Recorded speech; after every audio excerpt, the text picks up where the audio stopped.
Boa noite a todos, na paz do Senhor Jesus. Continuamos aqui no estudo da nossa lição, na aula de número 7, o tópico 2. Esta aula tem por título Cristo é a nossa reconciliação com Deus. E hoje nós vamos falar sobre a paz. Pela paz, Cristo fez um novo homem. O conceito de paz é de trazer a pacificação entre as pessoas, trazer fim ao conflito ocorrido entre as pessoas. Isso é paz. Nós vemos muito isso lá na justiça, principalmente no setor de conciliação, na central de conciliação, em que é um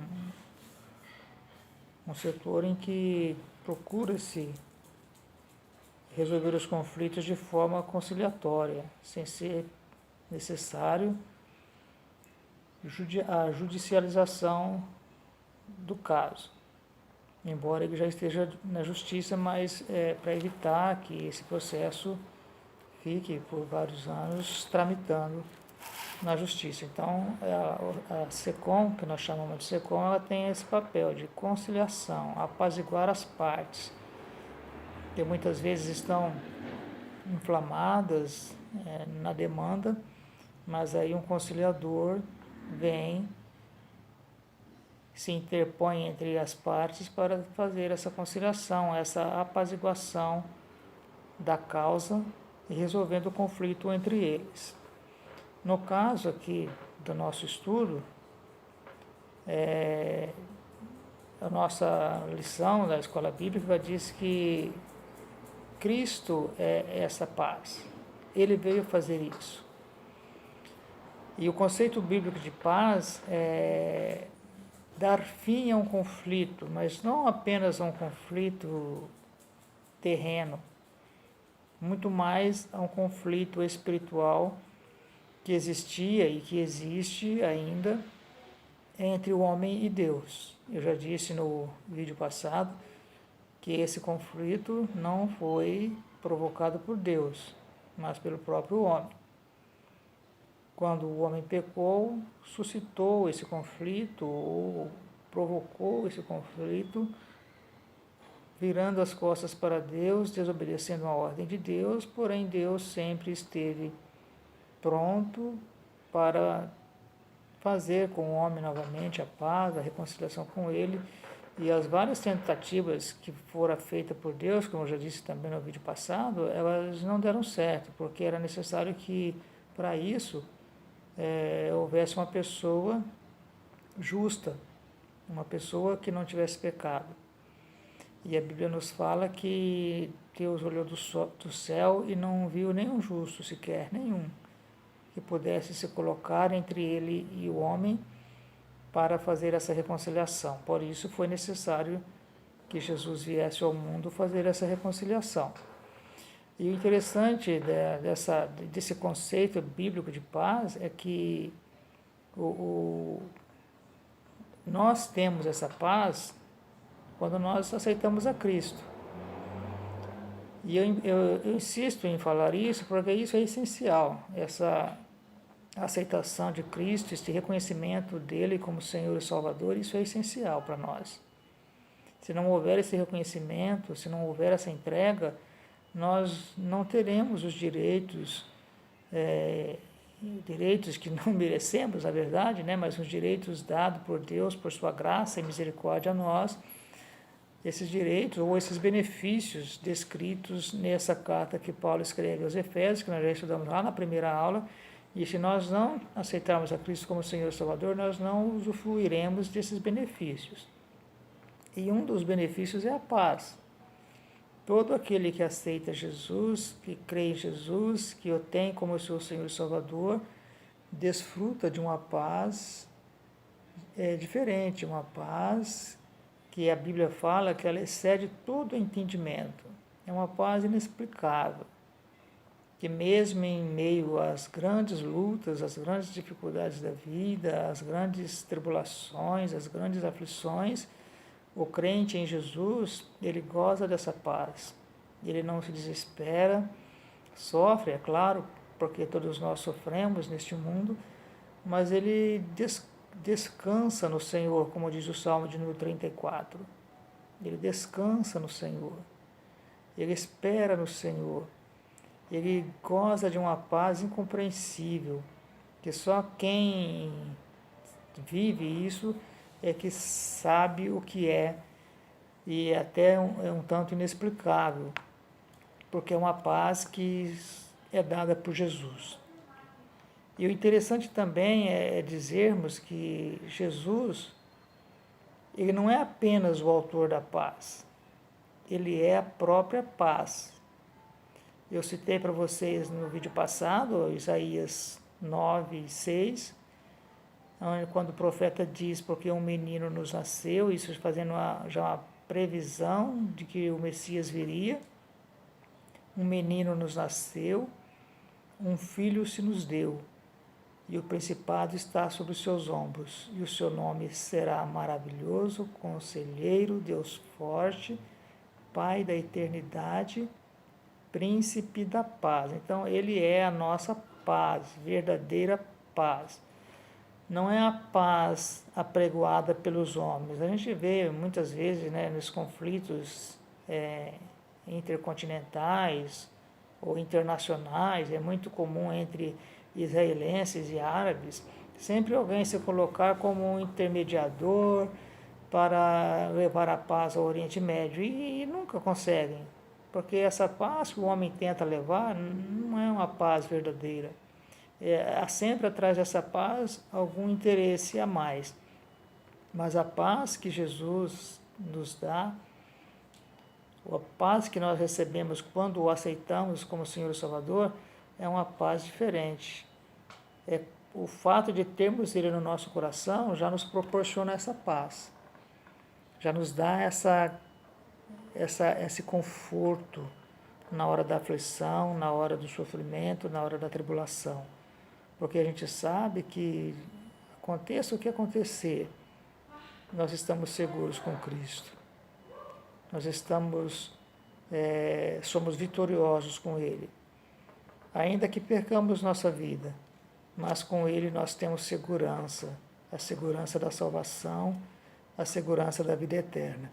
Então, essa paz que Cristo nos dá é uma paz completamente diferente da apregoada pelo mundo. Aliás, Jesus, em João 14:27, eu já citei também esse versículo para vocês em outro vídeo, Jesus disse: deixo-vos a paz, a minha paz vos dou, não vou-la dou como o mundo a dá, não se turbe o vosso coração e nem se atemorize. Ou seja, aconteça o que acontecer, eu estou com vocês, e vou dar paz para vocês, vou garantir para vocês segurança, vou garantir para vocês a esperança que vocês tanto precisam para vencer essas dificuldades da vida.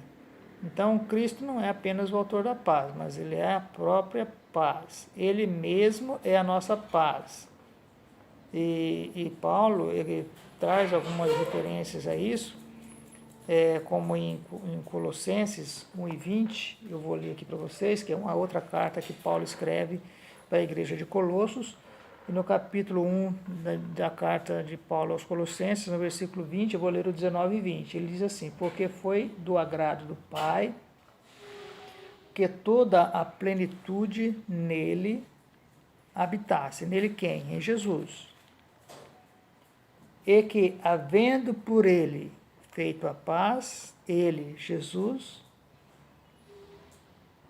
pelo sangue da sua cruz, que foi onde ele morreu, por meio dele, de Jesus, reconciliasse consigo mesmo todas as coisas, tanto as que estão na terra como as que estão no céu. Ou seja, então a morte de Cristo, ela trouxe paz não só ao homem que aceita Ele e crê nele, mas paz a toda a natureza. a todo o exército do céu, porque houve uma reconciliação entre Deus e o homem. O homem que estava separado de Deus, em inimizade com Deus, agora é reconciliado com Deus através da morte de Jesus. Essa morte de Cristo foi para isso, para reconciliar o homem com Deus. E quando nós aceitamos a Jesus, nós somos reconciliados com Deus. E nós temos acesso, já também expliquei para vocês isso, temos acesso direto ao trono de Deus.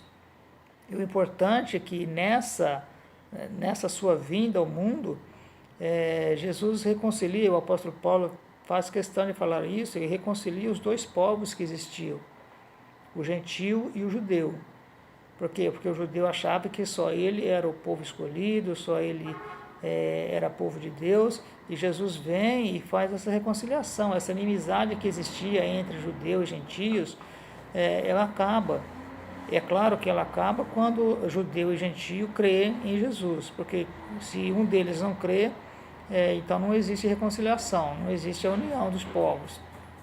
Mas quando todos os povos creem em Jesus, não importa se é gentio, se é grego, se é romano, se é árabe, se é francês, não importa a nacionalidade. Quando se crê em Cristo, há a reconciliação, há a união, porque Cristo veio para isso, para unir as pessoas, para unir os povos. O diabo veio para separar, mas Jesus veio para unir, para fazer essa reconciliação entre Deus e o homem e entre os povos. Então, a aceitação de Cristo como Senhor e Salvador leva, ou traz, a união entre os povos, e aí esta união entre os povos faz com que nós nos sintamos irmãos. Somos irmãos, um único povo em Cristo Jesus. E ele fala isso no versículo 14, aqui do texto que nós estamos estudando. Ele diz, porque ele é a nossa paz, o qual de ambos os povos fez um, e derribando a parede da separação que estava no meio, na sua carne, desfez a inimizade, isto é, a lei dos mandamentos, que consistia em ordenanças, para criar em si mesmo dos dois um novo homem, fazendo a paz. Então, essa reconciliação do homem com Deus, ou a aceitação nossa por Cristo, quando nós aceitamos a Cristo, nós nos tornamos um novo homem, uma nova pessoa, um novo povo. E aqueles povos que estavam separados por causa do pecado, judeu e gentio, agora eles formam um novo povo. E que povo é esse? É a igreja. Eu já falei também isso no vídeo passado. Esse novo povo é a igreja, que quando crê em Jesus, torna-se uma só em Cristo. Nós somos o corpo de Cristo, membros do corpo de Cristo. Jesus é a cabeça e nós somos os membros do corpo. Então, todos aqueles que aceitam a Jesus, que creem em Jesus, que entregam suas vidas a Jesus, eles se tornam membros do corpo de Cristo, da família de Deus, um povo só, independente da nacionalidade, independente da denominação onde vai, onde segue, mas ela tem que ter em mente isso, que serve a Cristo, que crê em Jesus, que aceitou a Jesus como seu Senhor e Salvador, porque só nele nós alcançamos salvação. Em nenhum outro nome nós encontramos salvação, somente no nome de Jesus. Então, esta unidade não foi o resultado de um acordo entre os homens. Não. Isso foi algo de Deus. Deus quis fazer isso. Deus propôs fazer isso. Ele projetou isso. Aí aqui diz assim, ela foi realizada em si mesma, ou seja, o único modo possível era Cristo. Lembra que eu falei que não havia nenhum justo? Por isso que foi necessário Jesus vir ao mundo, porque só ele poderia fazer isso. Então, essa reconciliação, essa união entre os povos, só Jesus podia e pode fazer. E é claro que essa reunião, essa reconciliação, essa união dos povos, não é coisa tão simples assim. Logo que a igreja iniciou-se lá na primeira era da nossa época, houve muitos conflitos, né? Até anos depois houve muitos conflitos, porque as pessoas, a igreja, né, os apóstolos pregavam o Evangelho, anunciavam o Evangelho de Jesus como Salvador, como Messias, e até os próprios judeus não aceitavam, e houve muito conflito, muitas prisões. O próprio apóstolo Paulo, de quem estudamos hoje, foi um dos responsáveis pela morte de algumas pessoas da igreja, prendeu várias outras, porque era um religioso, um judeu religioso da seita dos fariseus, que ele mesmo fala. Mas quando ele encontrou a Cristo, o seu conceito mudou, a sua concepção mudou. Aí ele também foi reconciliado com Deus e uniu-se à igreja para levar também avante este evangelho do qual nós estudamos hoje, né, que ele pregava e que nós pregamos, o evangelho de Jesus. Então essa reconciliação, essa união, essa unidade não existe ainda completa, porque nem todos aceitam, nem todos reconhecem, nem todos creem nisso. Mas para nós que cremos em Jesus como Senhor e Salvador, então nós nos tornamos um só em Cristo. E Ele é a nossa paz. Por mais que sejam difíceis os nossos problemas, as nossas dificuldades, nós não nos desesperamos, porque nós temos fé em Deus, que nos ajuda, que nos fortalece, que nos encoraja, que nos dá esperança, e isso é importante. Como eu disse há pouco, nós todos temos problemas, e nos afligimos muitas vezes com ele, mas nós vencemos os problemas porque nosso coração é invadido de paz, né? Porque Cristo habita em nós, então nós não perdemos a esperança, nós acreditamos que as coisas, embora estejam difíceis, elas vão melhorar. E ainda que não melhore aqui, mas nós sabemos que nós um dia desfrutaremos de paz perfeita no céu. Nós desfrutaremos de uma vida eterna com Cristo, e que esses problemas que vivemos aqui não são nada comparado à glória que nós haveremos de desfrutar quando formos para o céu morar com Jesus. Termino esta parte hoje. Deus abençoe a todos vocês, em nome de Jesus.